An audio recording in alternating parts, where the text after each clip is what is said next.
High court ಆದೇಶವನ್ನ ಉಲ್ಲಂಘಿಸಿ ಸಂತಾಪ ಸಭೆ ನಡೆಸಿದ ಆರೋಪದ ಹಿನ್ನೆಲೆಯಲ್ಲಿ ಶಾಸಕ ಹ್ಯಾರಿಸ್ ಅವರಿಗೆ ಕರ್ನಾಟಕ ಹೈಕೋರ್ಟ್ ನೋಟಿಸ್ ಜಾರಿ ಮಾಡಿದೆ. ಇರಾನ್ನ ಸರ್ವೋಚ್ಚ ನಾಯಕ ಅಯತುಲ್ಲಾ ಖಮೇನಿ ಅವರ ನಿಧನಕ್ಕೆ ಸಂತಾಪ ಸೂಚಿಸಿದ ಶಾಂತಿನಗರದಲ್ಲಿ ಸಭೆ ನಡೆಸಲಾಗಿತ್ತು.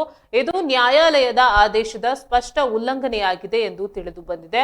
ಹೈಕೋರ್ಟ್ ನ್ಯಾಯಾಲಯವು ಈ ಹಿಂದೆ ಫ್ರೀಡಂ ಪಾರ್ಕ್ ಹೊರತುಪಡಿಸಿ ಬೇರೆ ಯಾವುದೇ ಸ್ಥಳಗಳಲ್ಲಿ ಪ್ರತಿಭಟನೆ, ಶಾಂತಿ ಸಭೆ ಅಥವಾ ಇತರ ಚಟುವಟಿಕೆಗಳನ್ನು ನಡೆಸುವಂತಿಲ್ಲ ಎಂದು ಆದೇಶ ನೀಡಿತ್ತು. ಆದರೂ ಶಾಸಕ ಹ್ಯಾರಿಸ್ ಅವರು ಶಾಂತಿನಗರದಲ್ಲಿ ಸಂತಾಪ ಸಭೆಯನ್ನ ಆಯೋಜಿಸಿದ್ರು. ಇದು ನ್ಯಾಯಾಲಯದ ಆದೇಶವನ್ನ ಉಲ್ಲಂಘಿಸಿದಂತಾಗಿದೆ.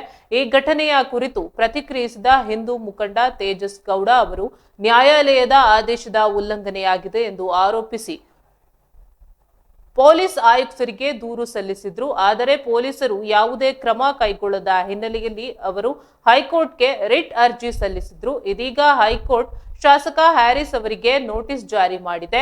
ನ್ಯಾಯಾಲಯದ ಆದೇಶವನ್ನ ಎಲ್ಲರೂ ಪಾಲಿಸಬೇಕು, ಆದರೆ ಶಾಸಕರು ಅದನ್ನ ಉಲ್ಲಂಘಿಸಿರುವುದು ದುರದೃಷ್ಟಕರ ಎಂದು ತೇಜಸ್ ಗೌಡ ಅವರು ತಮ್ಮ ಅರ್ಜಿಯಲ್ಲಿ ತಿಳಿಸಿದ್ದಾರೆ. ಈ ಪ್ರಕರಣದ ವಿಚಾರಣೆಯನ್ನ ನ್ಯಾಯಾಲಯವು ಯಾವಾಗ ನಡೆಸಲಿದೆ ಎಂಬುದನ್ನ ಕಾದು ನೋಡಬೇಕಾಗಿದೆ.